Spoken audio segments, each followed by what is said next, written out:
Hello everyone, नमस्कार सभी लोगों के लिए। स्वागत है आपका एक बार फिर से।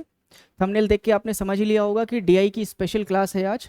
तो लास्ट संडे को, यानी कि लगभग परसों, परीक्षा गुरु की तरफ से एक यूपी पैट के लिए डीआई की स्पेशल क्लास ऑर्गेनाइज की गई थी, जिसमें हमारी सारी ब्रांचेस पे यूपी पैट के लिए स्पेशल डीआई की क्लास लगाई गई, जो कि सबके लिए फ्री ऑफ कॉस्ट थी। जिसमें परीक्षा गुरु के विद्यार्थी तो आ ही सकते थे, अगर आप किसी दूसरी कोचिंग से तैयारी कर रहे हैं या फिर तैयारी किसी कोचिंग से नहीं कर रहे हैं, सेल्फ स्टडी कर रहे हैं, तब भी आप ये क्लास ज्वाइन कर सकते थे।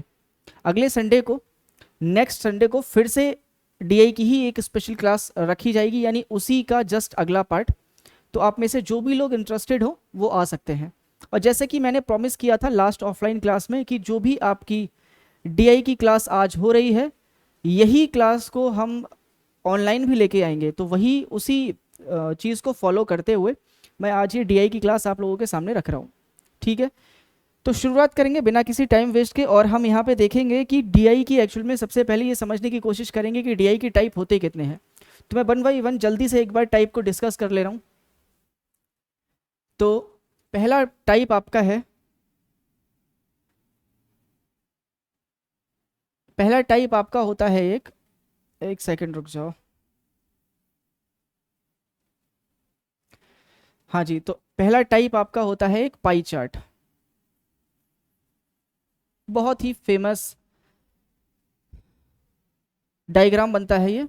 मतलब इससे जनरली सवाल आते ही आते हैं। अगर सर्किल में आपको इस तरह से सेक्शंस बांट के दे रखे हैं, ठीक है, और ये डेटा आपका परसेंटेज में भी हो सकता है और ये डेटा आपका डिग्री में भी हो सकता है, तो इस टाइप का जो भी ग्राफ बनता है उसको हम पाई चार्ट कहते हैं।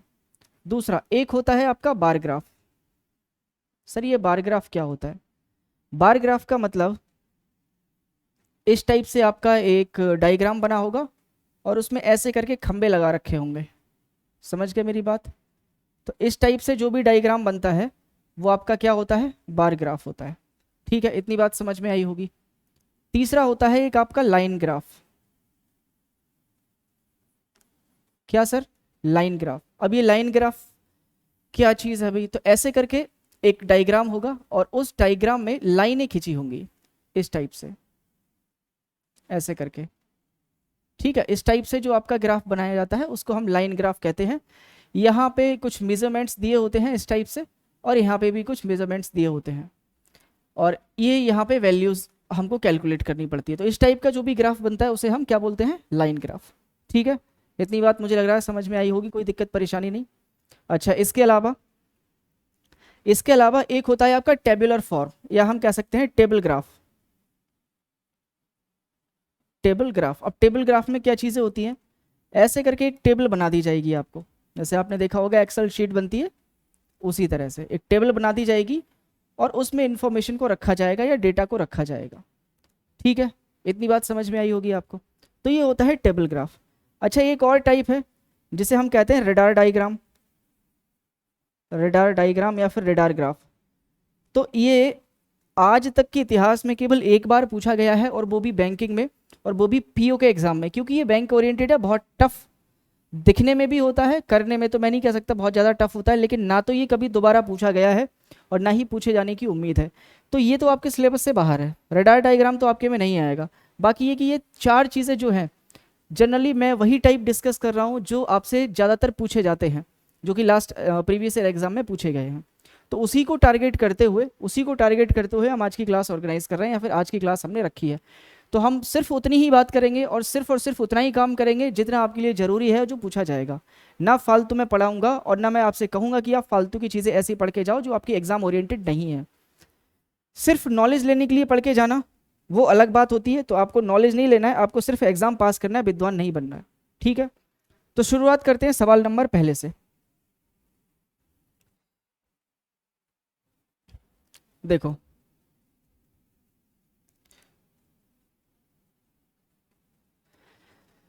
यहाँ पे ग्राफ दिया हुआ है। ये जो सर्कल में ग्राफ बनाया हुआ है इसको हम क्या बोलते हैं? अभी समझाया, इसको हम कहते हैं पाई चार्ट। ठीक है, यहाँ पे कुछ वैल्यूज दे रखी है, जैसे मानव संसाधन। मैं एक बार पढ़ के दिखा दूं, क्या पता हो सकता है आपको वीडियो में ठीक से ना दिखे, क्योंकि बहुत ज़्यादा एचडी में ये इमेज नहीं है। मैंने भी क्रॉप करके यहाँ पे लगाई है पीडीएफ से। और पीडीएफ, हाँ पीडीएफ की बात है, पीडीएफ आपको टेलीग्राम चैनल पे मिल जाएगी, वहाँ से आप डाउनलोड कर सकते हो। ये जो एरिया है बता रहा है मानव संसाधन को, इसकी परसेंटेज है 5। ये बता रहा है आईटी को परसेंटेज है 20, बिक्री बता रहा है 24%, उत्पादन का एरिया है 35%, लेखा का एरिया है 60%, ठीक है 16% यानी 16। कर्मचारियों की कुल संख्या दे रखी है इन्होंने कितनी, 800, ठीक है। कर्मचारियों की कुल संख्या कितनी दे रखी है, 800। अब देखो ध्यान से, यहाँ पे एक टेबल बना रखी है कि भैया बिक्री में पुरुषों की संख्या है 165, लेखा की संख्या है 93, उत्पादन की संख्या है 245, मानव संसाधन की संख्या है 12 और आईटी डिपार्टमेंट में पुरुषों की संख्या है 74, ठीक है। ये सारी चीज़ें मैंने आपको एक बार बोल के बता दी ताकि अगर आपको कम दिखे तो आप इस चीज़ को समझ पाए। अब मेरी बात ध्यान से समझो, यहाँ पे ये जो सर्किल बनाया हुआ है इसमें परसेंटेज से डेटा को डिनोट किया गया है, किससे, परसेंटेज से। तो या तो चाहे आप जोड़ लो और नहीं भी जोड़ोगे तो भी बाय डिफॉल्ट अगर परसेंटेज में डेटा लिखा हुआ है तो ये पूरा जो सर्किल है अगर हम सारी की सारी परसेंटेज को जोड़ दें तो वो बाय डिफॉल्ट 100% के बराबर होगा। कितने के बराबर होगा, 100% के। तो मैं ये कहूँगा ये पूरा का पूरा सर्किल या पूरा पाई चार्ट 100% की बात कर रहा है। कितने परसेंट की सर, 100% की बात कर रहा है। तो यहाँ पे जो चीज़ देखने वाली है वो ये है कि सर जो 100% है ना वही 800 के बराबर है। ऐसा क्यों बोला मैंने, ऐसा इसलिए बोला क्योंकि कर्मचारियों की कुल संख्या कितनी है, कर्मचारियों की कुल संख्या है सर 800, कर्मचारियों की कुल संख्या है 800। कर्मचारी यही तो डिपार्टमेंट में डिस्ट्रीब्यूट करे गए हैं, तो ये सारे डिपार्टमेंट कितने के बराबर हैं, 100% के। और सारे डिपार्टमेंट में अगर 100% कर्मचारी हैं तो 100% की संख्या कितनी है, 800, यानी टोटल कर्मचारी एक्चुअल में कितने दे रखे हैं, 800। तो मैं कहूँगा सर 100% बराबर 800 होगा। 100% बराबर अगर 800 होगा तो मैं यहाँ से 1% की वैल्यू कैलकुलेट कर सकता हूँ, 800 बटे में 100, हाँ या ना। इतनी बात समझ में आई होगी। तो जीरो से दोनों जीरो उड़ जाएंगे, तो मैं कहूँगा 1% की वैल्यू आ जाएगी आपकी 8। कितनी आ जाएगी, 8। बस ये मुझे पता होना चाहिए, इसकी ज़रूरत पड़ेगी। अब आ जाते हैं अपने आगे।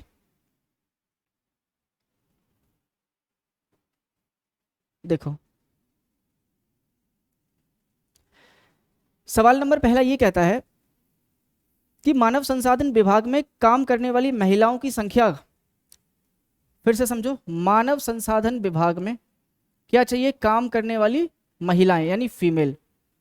मानव संसाधन विभाग में काम करने वाले कर्मचारियों की कुल संख्या से संबंधित अनुपात क्या है। मतलब मुझे जो चाहिए वो चाहिए फीमेल, किसमें, मानव संसाधन में। मानव संसाधन में क्या चाहिए मुझे, फीमेल।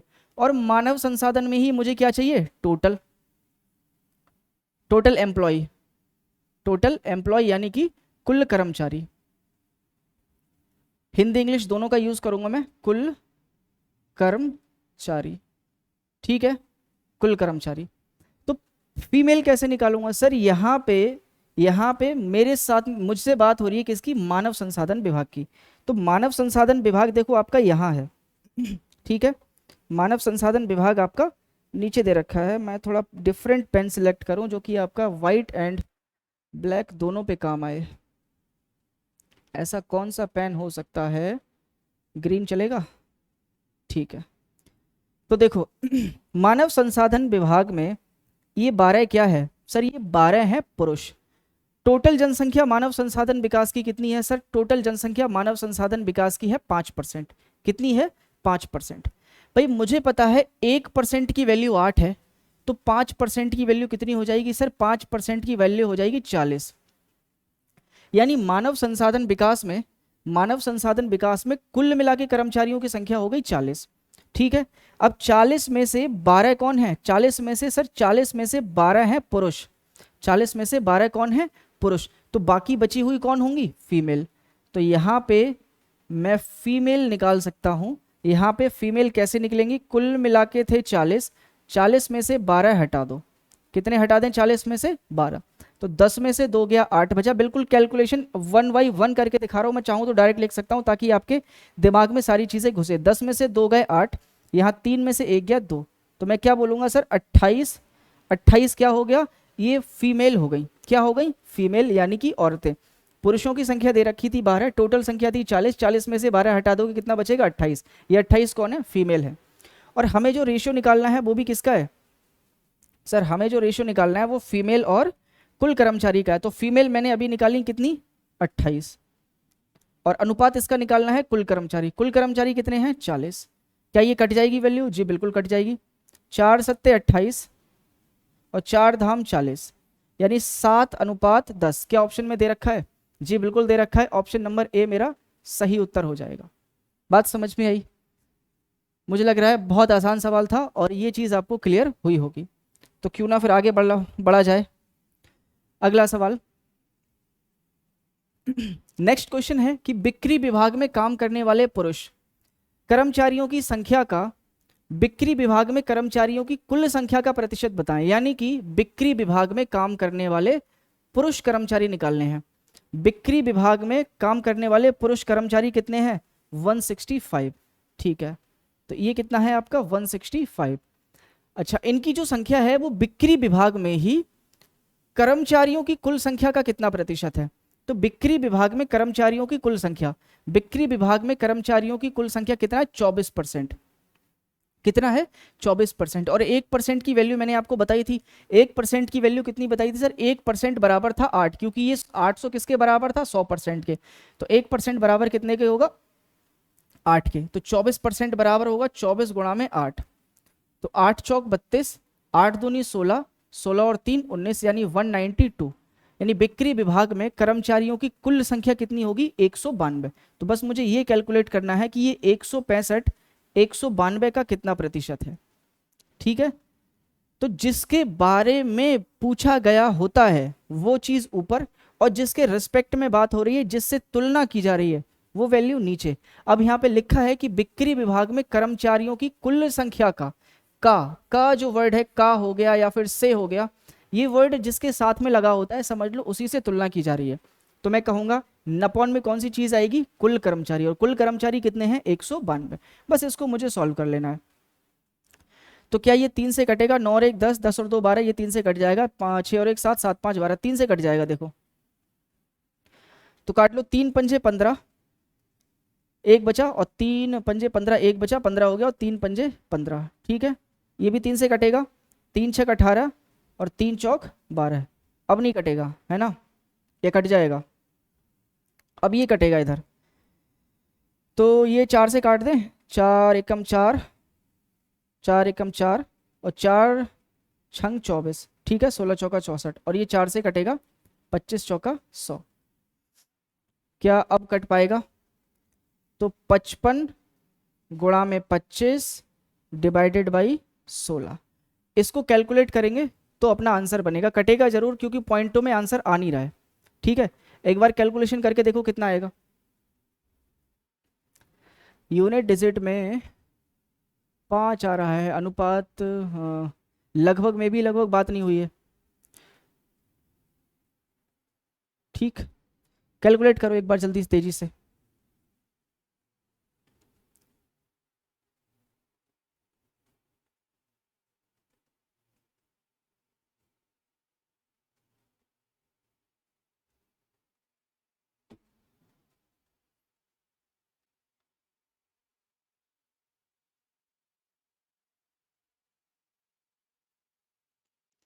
अप्रोक्सीमेटली ही आंसर निकलेगा भाई इसका, क्योंकि ये पूरा कट नहीं पाएगा। 85 पॉइंट समथिंग आएगा, 85 दशमलव कुछ करके आएगा।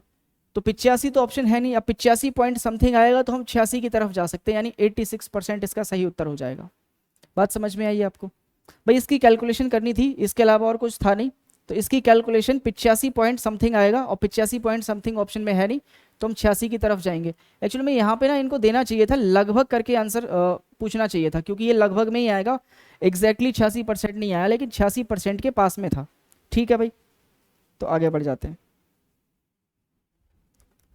देखो आगे नेक्स्ट क्वेश्चन है कि संगठन में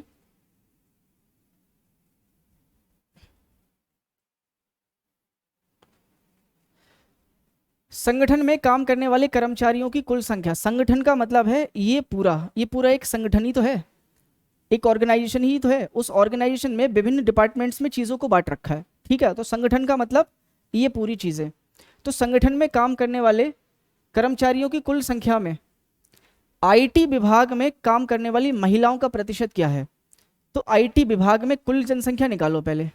सर कुल का मतलब 100% की वैल्यू 800 है, तो 1% बराबर हमारा 8 बना था, 1% बराबर हमारा 8 बना था, ठीक है। तो 20% की वैल्यू होगी 160, 20% की वैल्यू कितनी होगी 160, क्योंकि 8 दूनी 16, 160 हो गया। अब ये 160 जो नंबर है उसमें मेल फीमेल दोनों शामिल हैं, क्योंकि आईटी विभाग की कुल जनसंख्या है ये। अब देखो यहाँ पे आईटी विभाग में 74 कौन है, 74 है पुरुष, और मुझे यहाँ पे जरूरत है आईटी विभाग में महिलाओं की। तो महिलाओं की संख्या मैं कैसे निकालूंगा सर, 160 तो टोटल है, यहाँ लिख दे रहा हूँ 160 क्या है टोटल, जिसमें से 74 तो पुरुष हैं, तो पुरुषों की संख्या मैं हटा दे रहा हूँ, तो मेरे पास महिलाओं की संख्या आ जाएगी। तो 10 में से 4 गया 6 बचा, यहाँ 15, 15 में से 7 गया तो 8 बचा, ठीक है, क्लियर है। तो 86 कौन हो गया, ये 86 फीमेल हो गई, ठीक है, क्या हो गई फीमेल। तो मुझसे यही पूछा है कि जो महिलाओं का प्रतिशत क्या होगा, तो महिलाएं कितनी है 86, और ये परसेंटेज निकालना किस में से है, संगठन में काम करने वाले कुल कर्मचारी, कुल कर्मचारी कितने हैं 800, तो बस मल्टीप्लाई बाय 100, तो 2 जीरो से 2 जीरो कट जाएंगे, 8 से इसको काट लो। क्या लगभग में आंसर पूछा है, नहीं, 8 से पूरा तो कटेगा नहीं, तो कितने से काटो, 4 से 2 से काटो, 2 चौक 8, 2 चौक 8 और 2 तियां 6, तो ये पूरा नहीं कटेगा, तो पूरा नहीं कटेगा तो पॉइंटों में आंसर है, कोई बात नहीं निकाल लेते हैं। तो 10 बार तो पूरा पूरा चला जाएगा, 10 चौक 40, बचेगा 3 30, 4 सत्ते 28, 10.7, तो 10.75 ये आपका दे रखा है ऑप्शन नंबर सी, ठीक है भाई, क्लियर हुई कहानी। हमें क्या निकालना था, फीमेल, तो हमने सबसे पहले फीमेल निकाली। अब फीमेल का परसेंटेज निकालना है टोटल जनसंख्या के बेसिस पे, तो टोटल जनसंख्या कितनी है हमारे पास 800, तो फीमेल कितना है 800 का, तो फीमेल ऊपर, जिसके कंपैरिजन में निकालना है वो नीचे, मल्टीप्लाई बाई 100 और हमारा उत्तर आ जाएगा, ठीक है, समझ में आई होगी कहानी। आगे बढ़ जाते हैं, देखो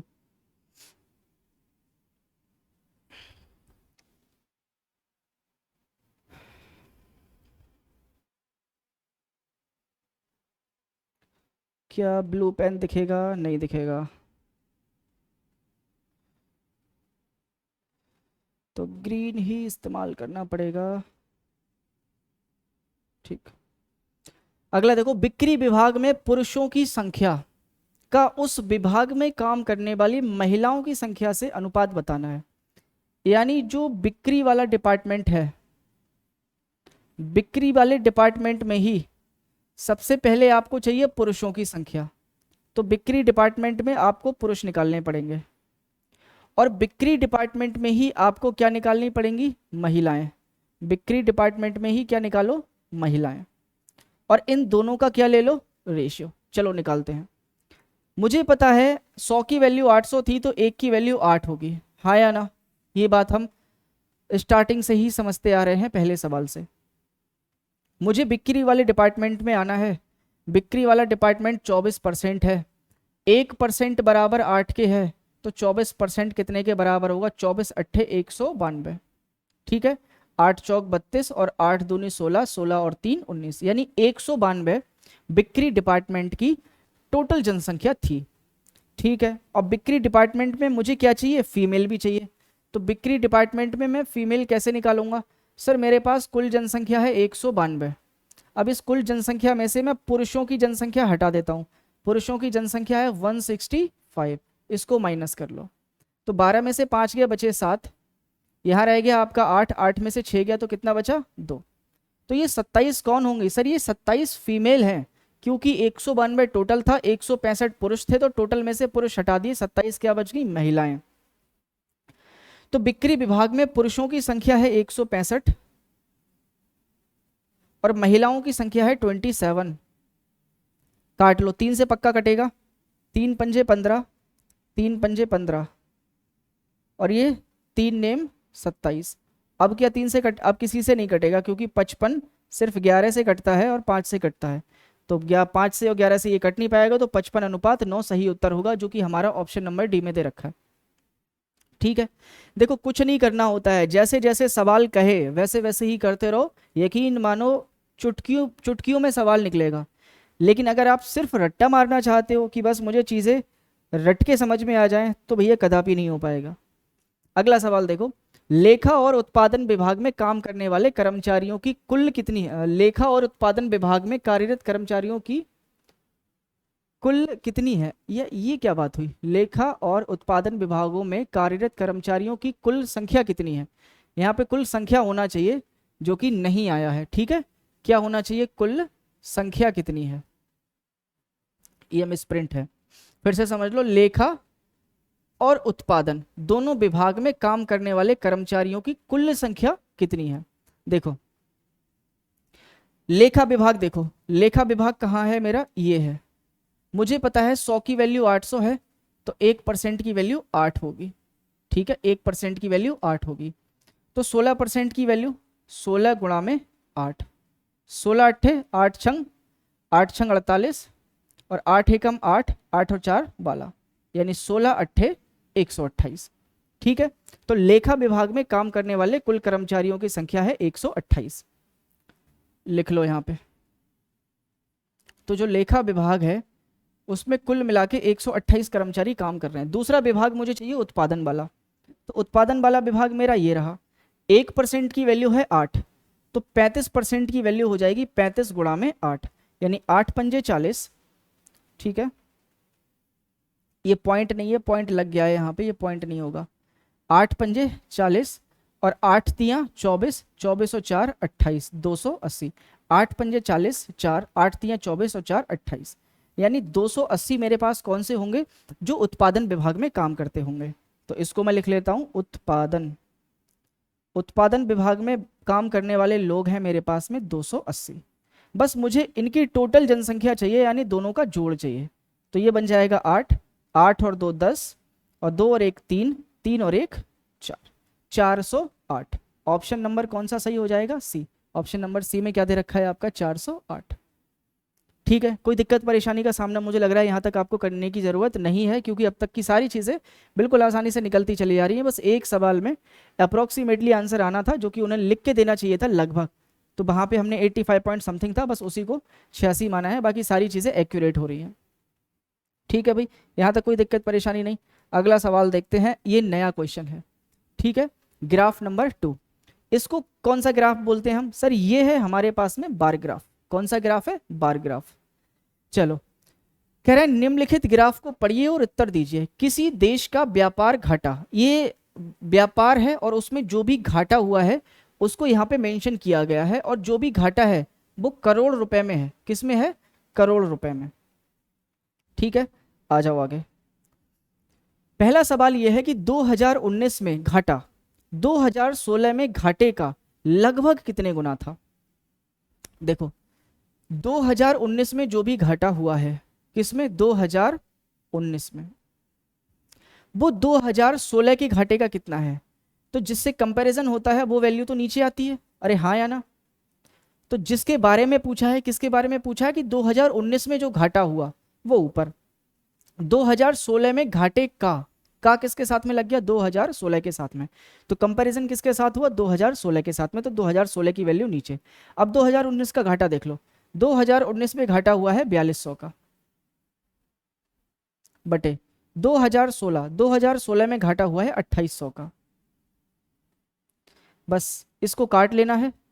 तो 7 चौक 28, 7 से कट जाएगा,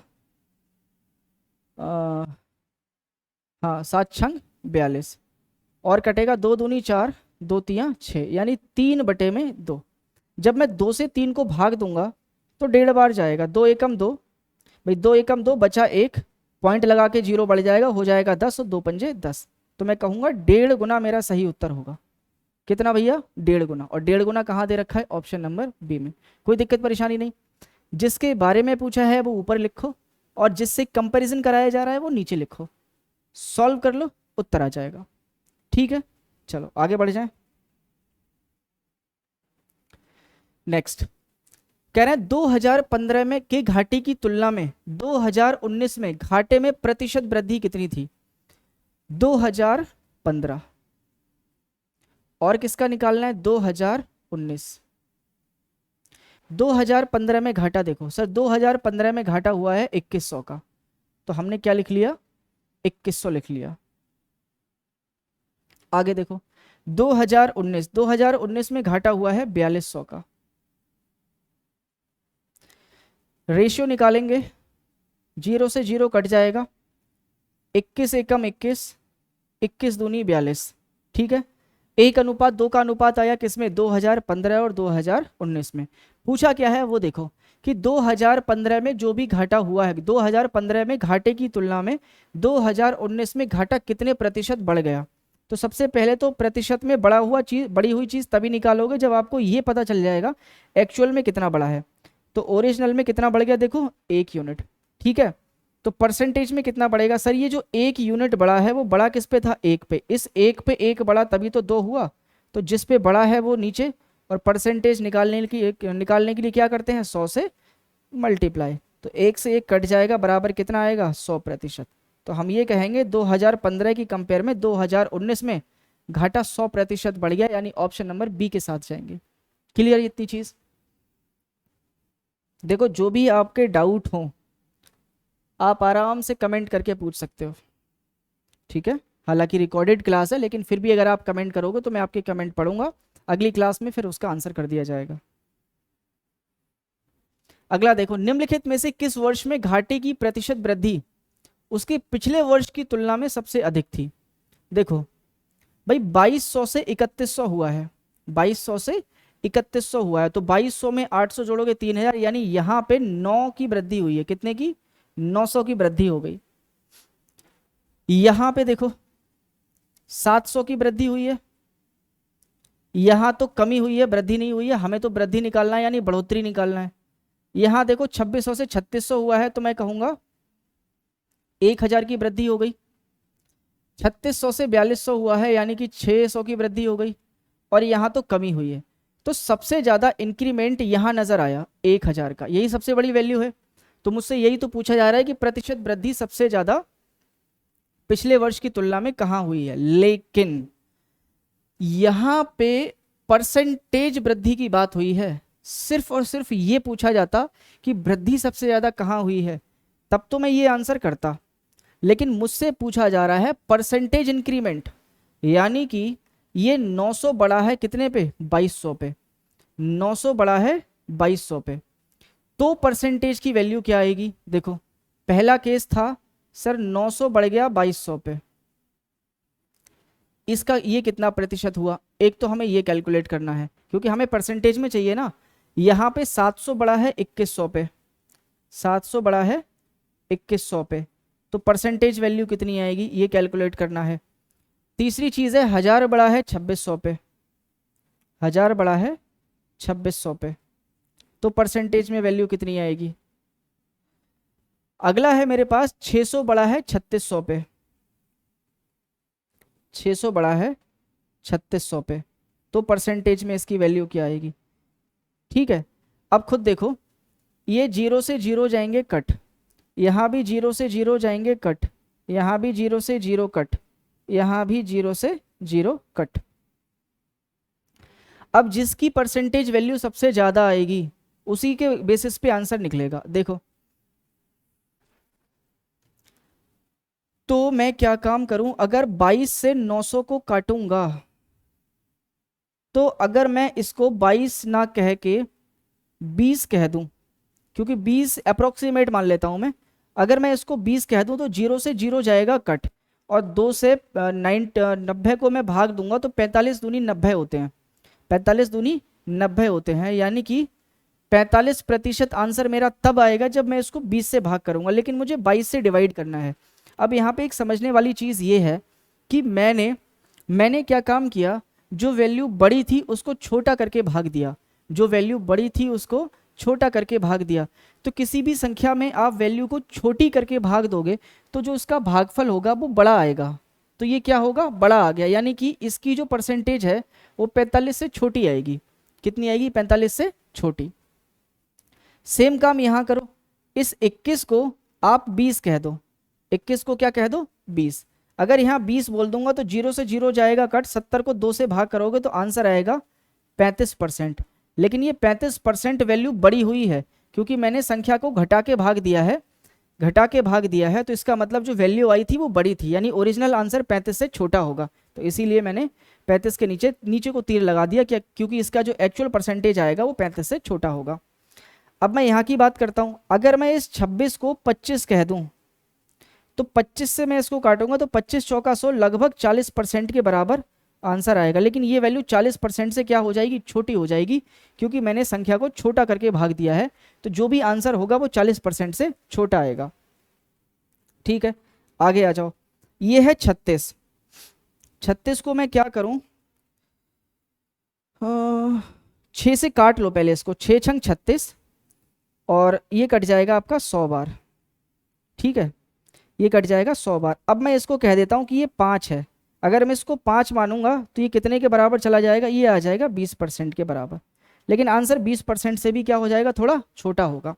तो आप खुद देखो, हर एक आंसर इन परसेंटेज से थोड़ा छोटा होगा। तो सबसे बड़ी परसेंटेज की वैल्यू तो यही निकल के आएगी, सबसे बड़ी परसेंटेज की वैल्यू ये निकल के आएगी। और ये कौन सा दे रखा है, 2013-14। तो 2014 वो ईयर था जिसमें पिछले वर्ष की तुलना में वृद्धि सबसे ज्यादा हुई थी। ठीक है, 2014। क्लियर है कहानी भाई? ये तो वैसे भी साफ साफ निकल जाता, अगर मैं ये 0 से 0 काट देता तो 7×3 = 21 होते हैं, और ये 33 दशमलव कुछ आता, 33 सही 1/3% आता है इसका ओरिजिनल। ये तो हम एक्चुअल में निकाल ही सकते थे।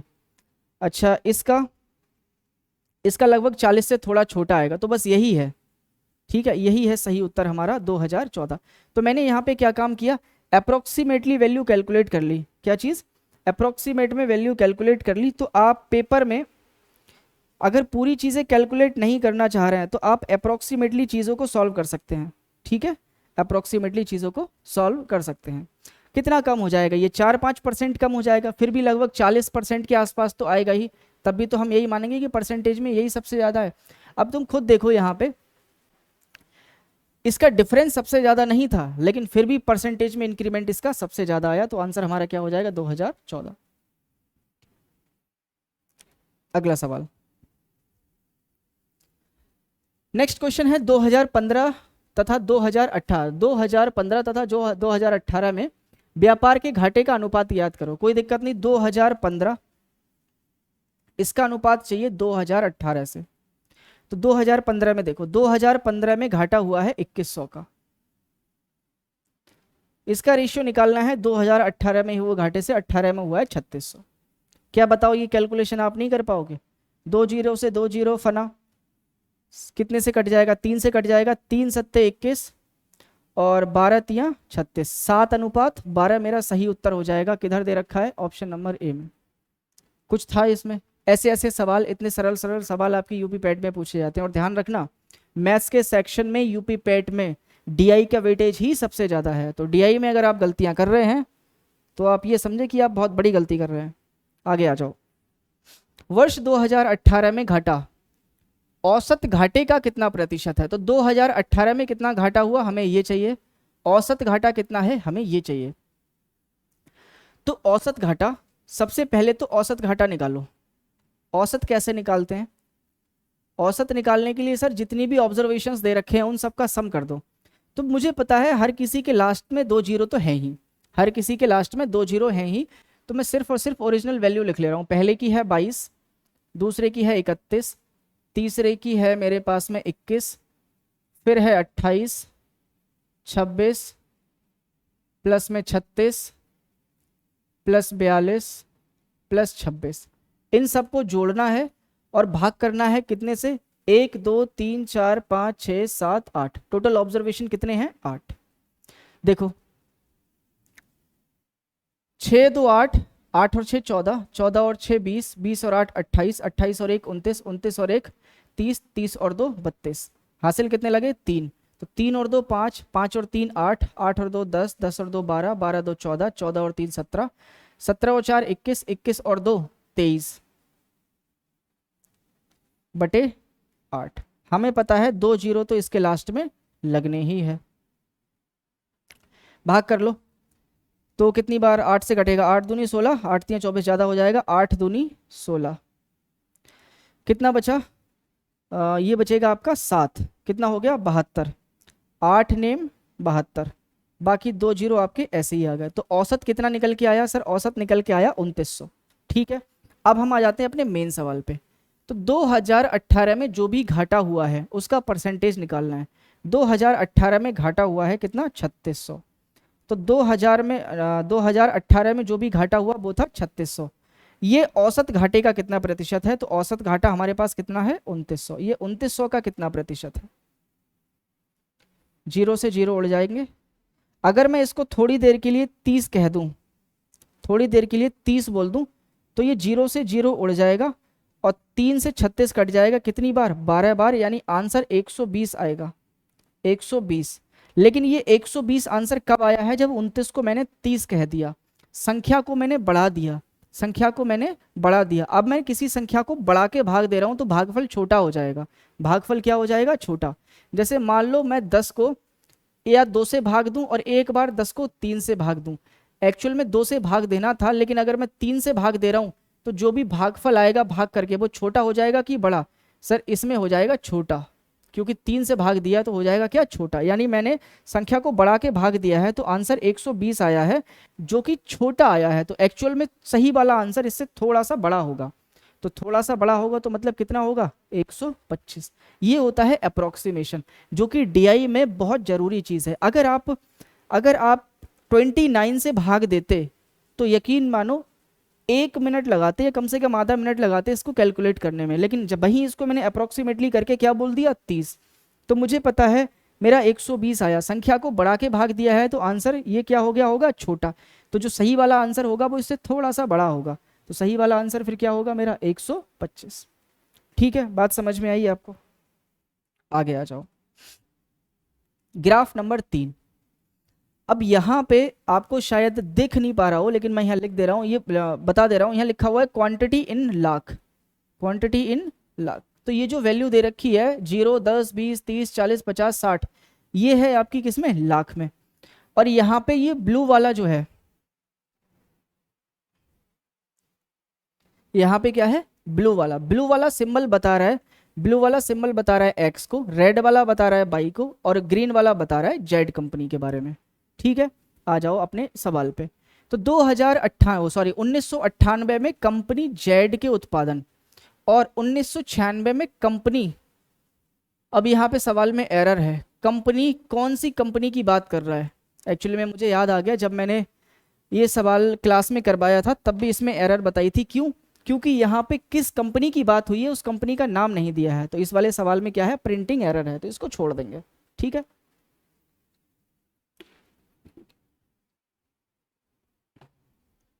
अगला सवाल देखो, इसमें एरर है, इसको छोड़ देते हैं।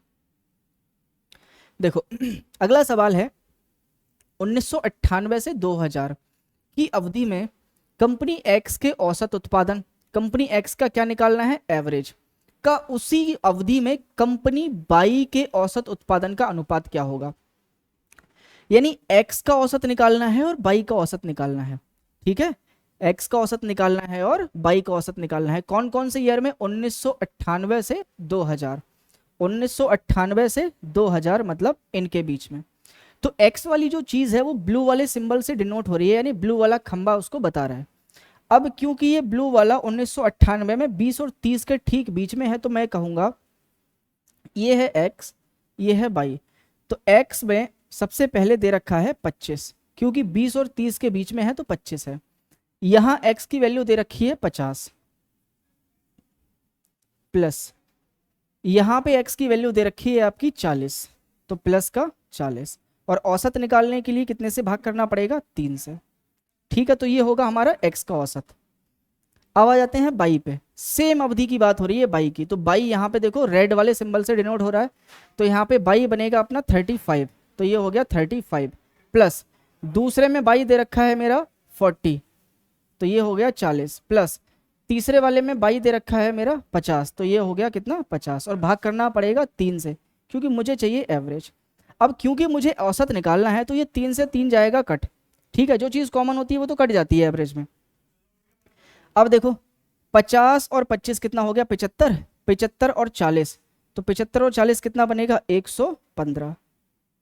इसका अनुपात निकालना है इससे, तो 35, ये देखो ये बन गया अपने पास 90, 50 और 40 90, 90 और 35 125, 5 से कट जाएगा, 5 दूनी 10, बचा 1 और 5 तियाँ 15, 5 से कट जाएगा, 5 दूनी 10 और 5 पंजे 25। अब कट पाएगा? अब नहीं कट पाएगा।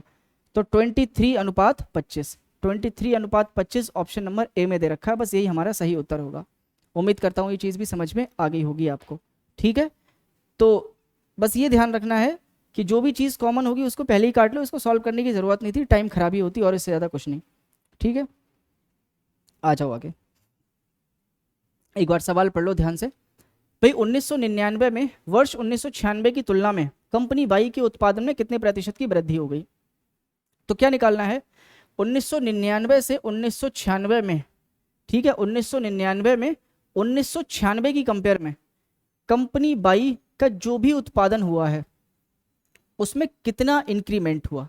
ठीक है, देखो 1999 और हमें निकालना है 1996। तो 1999 में कौन सी कंपनी की बात हुई है? सर कंपनी बाई के बारे में बात हो रही है। तो कंपनी बाई को हम किससे दिखा रहे हैं? रेड वाले सिंबल से। 1999 में रेड वाला खंबा देखो कहाँ जा रहा है? 40 पे जा रहा है, तो इसकी वैल्यू है 40। 1996 में देखो रेड वाला खंबा कहाँ जा रहा है? 1996 में रेड वाला खंबा गया 25 पे। तो बस हमसे यही तो पूछा है कि 1999 में कितना बढ़ गया, किसकी कंपेयर में? 1996 की कंपेयर में। तो देखो कितना बढ़ गया है। ठीक है, कितना बढ़ गया है? सर 15 यूनिट बढ़ा है। 25 पे 15 बढ़ेगा तभी तो 40 होगा। लेकिन यही चीज हमें किस में निकालनी है? परसेंटेज में। तो जितना बड़ा है वो ऊपर, किस पे बड़ा है? 25 पे बड़ा है, तो 25 नीचे और मल्टीप्लाई बाई 100, ये क्या आ जाएगा निकल के? प्रतिशत। तो 25 चौका 100 और 15 चौका 60, तो 60% की वृद्धि हो गई। बस यही उत्तर है। ये तो बहुत आसान सवाल था। ठीक है, उम्मीद करता हूँ ये चीज़ भी आपको क्लियर हो गई होगी। अगला सवाल आ जाते हैं। आप चाहो तो वीडियो को पॉज करके रोक के ये चीज़ें नोट कर सकते हो, जिसको क्लास में, क्योंकि क्लास में अच्छी खासी स्ट्रेंथ थी, तो अगर पीछे तक ठीक से आवाज़ ना पहुँच पाई हो तो वहाँ पे अगर कम समझ में आया हो तो उस चीज़ को यहाँ पे वो क्लियर कर सकता है अपने। ठीक है, देखो आगे सवाल अगला है, किस कंपनी का औसत उत्पादन 5 साल में सबसे ज्यादा था? किस कंपनी का औसत उत्पादन 5 साल में सबसे ज्यादा था? तो मुझे एवरेज निकालने की जरूरत नहीं है। पूछा एवरेज के बारे में है, लेकिन मुझे एवरेज निकालने की जरूरत नहीं है। क्यों? क्योंकि भैया जिसका जोड़ सबसे ज्यादा आएगा उसी का औसत सबसे ज्यादा होगा। तो मैं बस ये देखूंगा सम किसका सबसे ज्यादा बनेगा। तो देखो 30 सबसे बड़े बड़े खंबे आपको किसके दिख रहे हैं? सबसे बड़े बड़े खंबे मुझे x के नजर आ रहे हैं, लेकिन फिर भी एक बार कैलकुलेट कर लेना है। 30 और 45 कितना हुआ? 75। 75 और 25, 75 और 25 कितना हो गया? 100। 100 और 50 150, 150 और 40 कितना हो गया? 190। 190, तो x की वैल्यू आ गई 190। ठीक है, ऐसे ही y का निकाल लो, तो ये बनेगा 25। 25 और 35, 25 और 35 कितना हो गया? 60। 60 और 35, 60 और 35 95, 95 और 40 135, 135 और 50 185, तो बाई की वैल्यू आएगी 185। जेड की देखते हैं 35, 35 और 40 75, 75 और ये कितना बनेगा? 45, 75 और 45 कितना हो गया? 120, 120 और 35 155, 155 और 35 190। तो z का भी आप कितना निकालोगे? सम 190। तो क्योंकि x का और z का दोनों का सम बराबर आ रहा है, तो इन दोनों का औसत भी बराबर ही आएगा। इन दोनों का औसत भी बराबर ही आएगा। तो मैं जाऊंगा ऑप्शन नंबर 3 के साथ में, x और z दोनों का ही मैक्सिमम होगा, क्योंकि जिसका सम ज्यादा उसका औसत भी ज्यादा। क्योंकि भाग तो सब में ही बराबर से करना है। कितने से भाग करना है? 1 2 3 4 5, हर किसी में 5 5 से भाग करना है। तो भैया जिसकी वैल्यू ज्यादा है उसी की वैल्यू ज़्यादा आएगी। ठीक है, ये बात इतनी तो समझदार आप लोग हैं ही कि ये बात आप समझ पाओ। आ जाओ अगला सवाल देखते हैं। कंपनी बाई के उत्पादन में, कंपनी बाई के उत्पादन में, यानी कंपनी बाई का हमें उत्पादन चाहिए से, यानी कंपनी बाई के उत्पादन से कंपनी जेड के उत्पादन का प्रतिशत अधिकतम किस वर्ष में था? मतलब कहने का ये है, कि कंपनी बाई से जो कंपनी जेड है वो किस वर्ष अधिकतम इंक्रीमेंट हुआ है, देखो। और वो भी किस में निकालना है, प्रतिशत में निकालना है। देखो हमें चाहिए बाई और हमें चाहिए जेड। बाई का मतलब है रेड वाला एरिया, जेड का मतलब है ग्रीन वाला एरिया। देखो यहाँ पे कितना बड़ा है सर, ये है 25, यहाँ पे है 35। तो पहले बार में 10 बड़ा है, किस पे बड़ा है सर, 10 बड़ा है 25 पे, मल्टीप्लाई बाय 100। ये कौन से वर्ष की बात हुई, ये कौन से वर्ष की बात हुई सर, ये बात हो रही है 1996 की। कौन से, 1996 की। तो 25 चौका 100 और 10 चौक 40, यहाँ पे कितना प्रतिशत आया, 40%। ठीक है, अब हम यहाँ देखेंगे तो यहाँ कितना बढ़ रहा है सर, यहाँ बढ़ रहा है 5। कितना बढ़ रहा है, 35 से 40 हुआ, ये हुआ है 1997 में। सर 35 से 40 हो गया मतलब 5 यूनिट बढ़ गया, किस पे बढ़ गया, 35 पे, क्योंकि 35 से 40 हुआ था। तो 5 सत्ते 35, 100/7 करोगे, 100/7 करोगे तो ये कितना प्रतिशत आएगा, ये बनेगा 7 एकम 7, बचे यहाँ पे 3 30, 7 चौक 28, 14 दशमलव कुछ आएगा। ठीक है, 14 सत्ते 14 दशमलव कुछ आएगा, तो यानी 40 से तो छोटा ही है। अब आ जाओ 1998 में। 1998 में यहाँ है 35, हो गया 45, तो बड़ा कितना सर, 10 यूनिट बढ़ गया, किस पे, 35 पे, मल्टीप्लाई बाय 100। तो देखोगे ये कितनी बार कटेगा, 5 दूनी 10, 5 पंजे 25, सॉरी 5 सत्ते 35, यहाँ आएगा 7, और 100/7 मैंने अभी निकाला है, 100/7 मैंने निकाला है 14 दशमलव कुछ, और उसकी अगर मैं गुणा कर दूंगा 2 से तो ये 28 दशमलव कुछ आ जाएगा, लेकिन रहा तो फिर भी 40 से छोटा ही। ठीक है, आपको पूरा कैलकुलेट करने की जरूरत नहीं है, आप इसको पूरा पूरा नहीं निकालोगे कि पॉइंट के बाद में कितना आएगा, अरे भाई क्यों निकालोगे, हमें अधिकतम चाहिए ना। तो हम देख रहे हैं अभी तक 40 की वैल्यू सबसे बड़ी चल रही है, इसको पूरा निकालने का फायदा क्या है, कौन सा ये 40 से बड़ा आ रहा है। ठीक है, अगला देखो, अगला बात करते हैं 1999।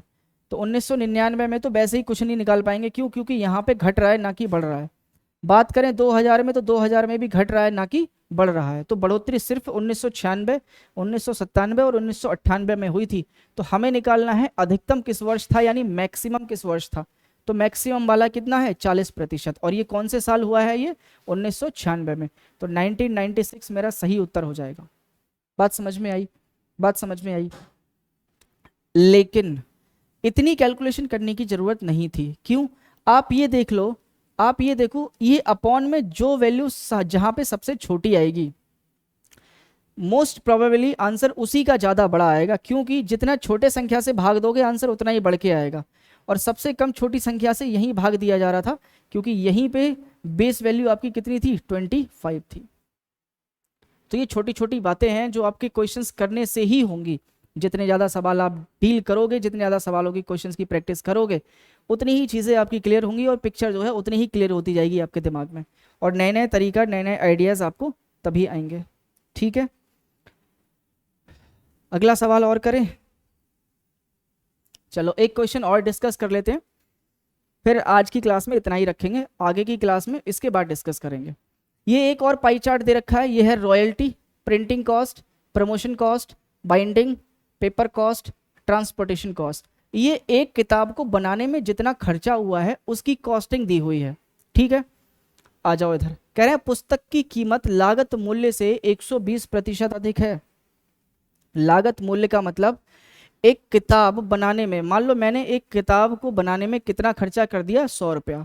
अब वो 100 रुपये मेरा बट गया होगा इन कामों में, रॉयल्टी में, प्रमोशन में, प्रिंटिंग में, पेपर में, ट्रांसपोर्टेशन में और बाइंडिंग में। कुल मिला के मैंने एक किताब बनवाने में 100 रुपया खर्च कर दिया, लेकिन जो उसकी कीमत तय की गई वो 20% ज़्यादा तय की गई, 20% ज़्यादा।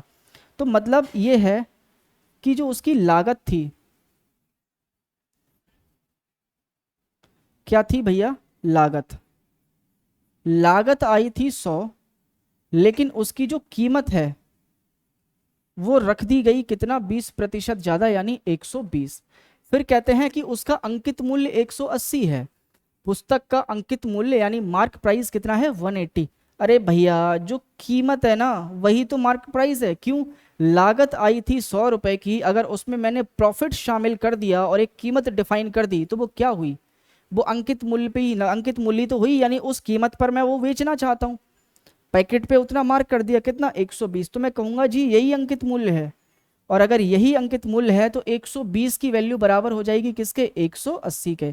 यानी जो हमने 120 माना था वो किसको बताने की कोशिश कर रहा था, 180 को।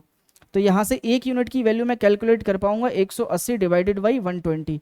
जीरो से जीरो फना हो जाएगा, 2 छंग 12, 2 नेम 18, 3 दूनी 6, 3 तिया 9, यानी 1 यूनिट की वैल्यू आ जाएगी 3/2। इसकी मुझे ज़रूरत पड़ेगी, इसको मैं रख लेता हूँ। तो पुस्तक की प्रति, एक प्रति का मतलब होता है एक कॉपी, एक पूरी कॉपी, यानी कि एक पूरी पुस्तक बनाने में प्रयुक्त कागज, कागज की कीमत क्या होगी, यानी मुझे कागज के बारे में निकालना है। देखो कागज किधर है, पेपर कॉस्ट कितना है सर, पेपर कॉस्ट है 25%, कितना है 25%। तो 1% की वैल्यू मैं निकाल चुका हूँ। एक्चुअली में ये क्या है सब, परसेंटेज में ही तो है डेटा दिया हुआ। तो 1% की वैल्यू कितनी आ गई, 3/2। तो मुझे निकालना है 25% की वैल्यू। तो 25% की वैल्यू आ जाएगी 3/2 मल्टीप्लाई बाय 25। ठीक है, तो 25 तिया 75, 75/2, और 75 का आधा कितना होता है, 37.5। ये परसेंटेज में नहीं आएगा, 37.5। और 37.5 कहाँ दे रखा है, ये दे रखा है ऑप्शन नंबर 3 में। मेरी बात समझ में आई आपको। तो यहाँ पे दो चीज़ें ध्यान रखनी है, अंकित मूल्य क्या होता है, लागत मूल्य क्या होता है। ठीक है, अंकित मूल्य क्या होता है और लागत मूल्य क्या होता है। तो लागत जितना आपकी जेब से खर्चा हुआ, कीमत या अंकित मूल्य जो खर्चा हुआ है वो तो आप वसूलोगे ही वसूलोगे, प्लस उसमें प्रॉफिट भी शामिल करना चाहते हो, और ये सब मिला के आपने पैकेट पे एक मूल्य निर्धारित कर दिया जिसको हम कहते हैं अंकित मूल्य। वही चीज़ है ये। और इसकी वैल्यू ही कितनी दे रखी थी, 180। 1% की वैल्यू निकाल ली, और पेपर कॉस्ट थी 25%, तो 1% की वैल्यू निकालने के बाद 25% की वैल्यू निकाल ली। क्लियर है कहानी, आ जाओ आगे। कह रहे हैं यदि पुस्तकों की एक निश्चित मात्रा के लिए, निश्चित मात्रा का मतलब हम अपनी मर्जी से कितनी भी पुस्तकें छपवा सकते हैं। हम कितनी भी पुस्तकें क्यों छपवाएंगे, हम सिर्फ एक पुस्तक की ही बात कर लेते हैं। आप अपनी मर्जी से 100, 200, 300, 400, 500, यहाँ तक कि पॉइंटों में कोई भी चीज़ ले सकते हो, आंसर सेम ही आएगा। तो मैं कैलकुलेशन को आसान बनाने के लिए सिर्फ एक पुस्तक ही लेता हूँ। प्रकाशक को मुद्रण लागत का मतलब होता है प्रिंटिंग कॉस्ट। प्रिंटिंग कॉस्ट के रूप में 30,600 रुपये का भुगतान करना पड़ता है। तो इन पुस्तकों के लिए रॉयल्टी की राशि क्या होगी। भैया एक पुस्तक बनवाने में प्रिंटिंग कॉस्ट के रूप में मुझे 30,600 रुपये देने पड़े। प्रिंटिंग कॉस्ट की कीमत, प्रिंटिंग कॉस्ट का परसेंटेज कितना है सर, 20% है। यानी कि जो परसेंटेज में 20% दे रखा है वही बताने की कोशिश कर रहा है कि भैया प्रिंटिंग में जो कॉस्ट आई है वो आई है 30,600। तो मैं कहूँगा जी 1% की वैल्यू हो जाएगी 30,600 और डिवाइडेड बाई 20। अरे हाँ या ना, 0 से 0 काट दो, 2 से काट दो, 2 से कटेगा ये 15 दूनी 30, और ये 60 कटेगा कितनी बार, 30 बार।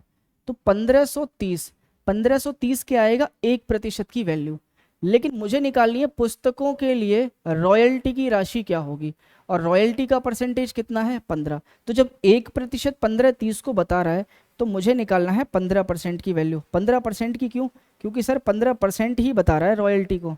किसको बता रहा है, रॉयल्टी को। तो 15% की वैल्यू निकालूंगा मैं, 1530 मल्टीप्लाई बाय 15। तो इसको कैलकुलेट कर लो, 15 0 0, 15 तिया 45, हाथ से लगे 4, 15 पंजे 75, 75 और 4 79, हाथ से लगे 17 नहीं 7, और 15 एकम 15, 15 और 7 22। तो 22,950 दे रखा है कहीं पे, हाँ जी दे रखा है, बिल्कुल ऑप्शन नंबर 3 में। बात क्लियर हो गई होगी आपको।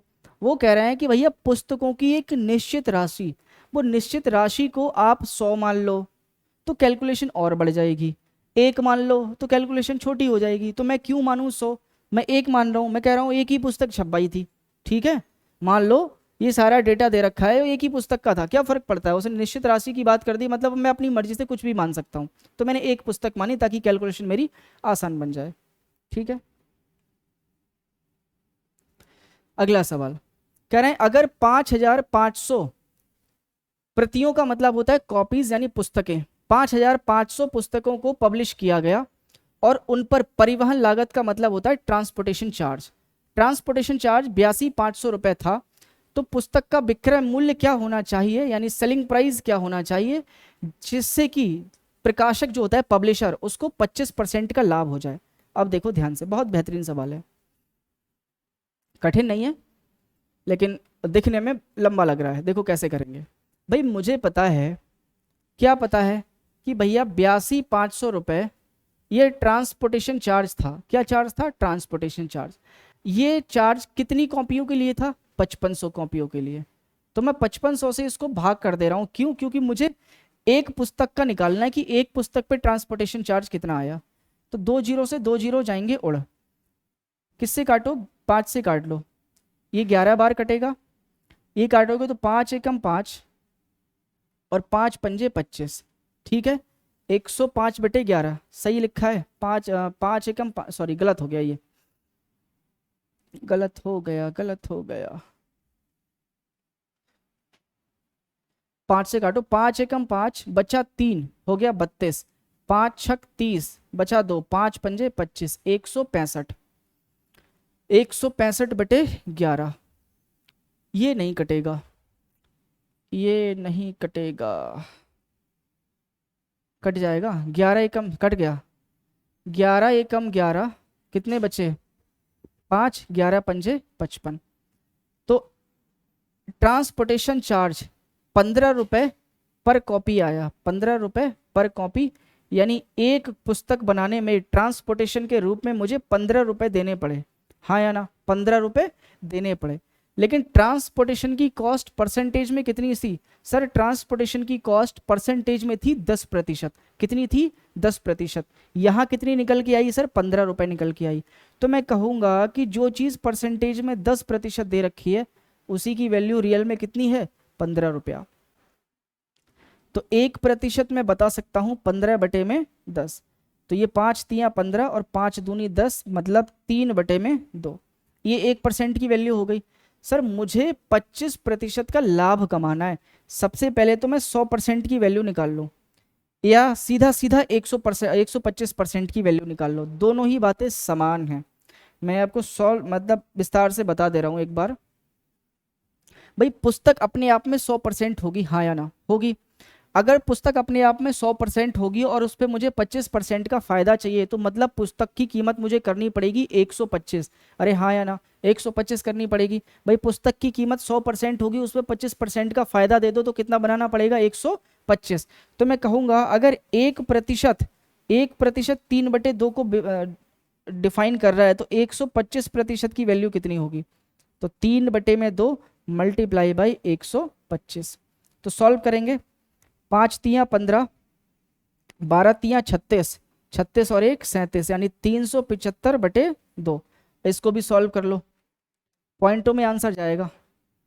देखो ये बनेगा 2 एकम 2 बचा 17 हो गया 17, 2 छंग 2 अट्ठे 16, यानी कि ये आंसर आता हुआ दिख रहा है मुझे, ऑप्शन नंबर 2। ठीक है, 2 अट्ठे 16, 1 बचा 15, तो मैं कहूँगा 2 सत्ते 14, 187.5। ठीक है, तो ऑप्शन नंबर 2 मेरा सही उत्तर हो जाएगा।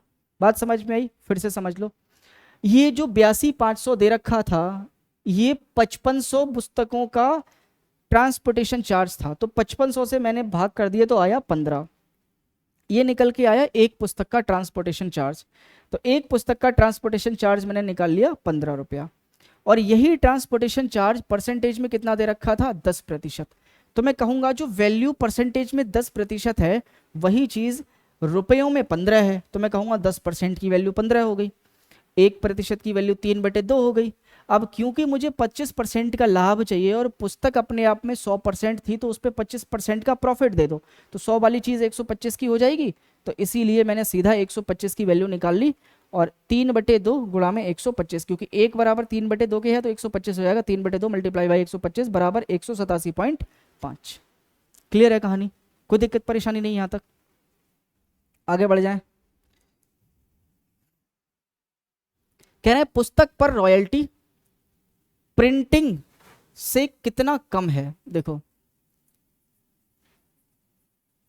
रॉयल्टी और प्रिंटिंग कॉस्ट, इन दोनों के बारे में मुझसे पूछा गया है। तो देखो रॉयल्टी, सर रॉयल्टी है 15%, अनुपात ले लेते हैं इसका। सर प्रिंटिंग कॉस्ट है 20%। अब मेरे पास दो तरीके हैं, या तो मैं इनकी एक्चुअल वैल्यू निकाल लूँ और फिर अनुपात लेके एक डिफरेंस लूँ, या फिर मैं समझदारी दिखाऊं और परसेंटेज से परसेंटेज को काट दूं, 5×3 = 15 कर दूं और 5×4 = 20 कर दूं, 3:4 निकाल लिया। मुझसे पूछा जा रहा है रॉयल्टी प्रिंटिंग से कितना कम है, तो रॉयल्टी कितना कम है? सर रॉयल्टी कम है 1 यूनिट। किस से कम है? प्रिंटिंग से। तो जितना कम है वो ऊपर, किससे? प्रिंटिंग से, मल्टीप्लाई बाय 100। तो कितना प्रतिशत आ जाएगा? सर ये आ जाएगा 25%। और 25% मेरा कहाँ दे रखा है? ऑप्शन नंबर 4 में। ठीक है, तो दो तरीके हैं, या तो एक्चुअल वैल्यू निकालो। ठीक है, एक्चुअल वैल्यू का मतलब है आप मान लोगे कि मान लो भैया 100 किताबें छपी, 100 के बेसिस पे निकालो, या सीधा सीधा समझदारी दिखाओ, 25% से परसेंटेज को काटो और आपस में रेशियो ले लो और फिर देख लो कितना कम है। ठीक है, तो मर्जी आपकी है, आपको सीधा सीधा जाना है या घूम फिर के जाना है। अगला सवाल कह रहे हैं रॉयल्टी पर किया गया खर्च, रॉयल्टी पर किए गए व्यय के अनुरूप क्षेत्र का केंद्रीय कोण क्या होगा? मतलब रॉयल्टी वाला जो एरिया है यानी ये 15%, इसका एंगल क्या होगा? तो एंगल निकालने का एक तरीका है। क्या तरीका है सर? ये जो वैल्यू दे रखी है ना, ये परसेंटेज में है, तो 15% है कितने में से? 100 में से। भाई परसेंटेज किस पे कैलकुलेट होता है? परसेंटेज तो 100 पे कैलकुलेट होता है। तो जो 15% है वो कितने परसेंट में से है? 100% में से है। तो मैं कहूँगा 15 वैल्यू किस में से है? 100 में से। और ये एंगल, क्योंकि ये सर्किल है, वो सर्किल में पूरा एंगल 360 के बराबर होता है, तो वही एरिया हमें 360 पे बताना है। तो बस 0 से 0 जाएगा कट, 5 दूनी 10, 5×3 = 15, ये 36 कट जाएगा कितनी बार? 18 बार, और 18 की 3 में गुणा हो जाएगी, 18×3 = 54 डिग्री। तो यानी जो एंगल बनेगा वो 54 डिग्री बनेगा। ऑप्शन नंबर 3 मेरा सही उत्तर हो जाएगा। ठीक है, तो बस आज तक की कहानी हम यहीं रखेंगे। हमने आज कितने ग्राफ डिस्कस कर लिए? शायद 3 या 4 ग्राफ हमने डिस्कस कर लिए। ठीक है, तो मुझे उम्मीद है आपको ये क्लास अच्छी लगी होगी और पसंद भी आई होगी। तो अगर आपको क्लास पसंद आई हो, कंटेंट बढ़िया लगा हो, तो आप चैनल को सब्सक्राइब करके वीडियो को लाइक कर सकते हैं और अपने दोस्तों के साथ शेयर भी कर सकते हैं। ठीक है, तो कल फिर मुलाकात होगी इसी के अगले पार्ट के साथ में। तब तक हमसे जुड़े रहिए और चैनल को बिल्कुल सब्सक्राइब कर लीजिए, वीडियो को लाइक कर दीजिए। ठीक है, कल फिर मिलते हैं, तब तक के लिए गुड बाय।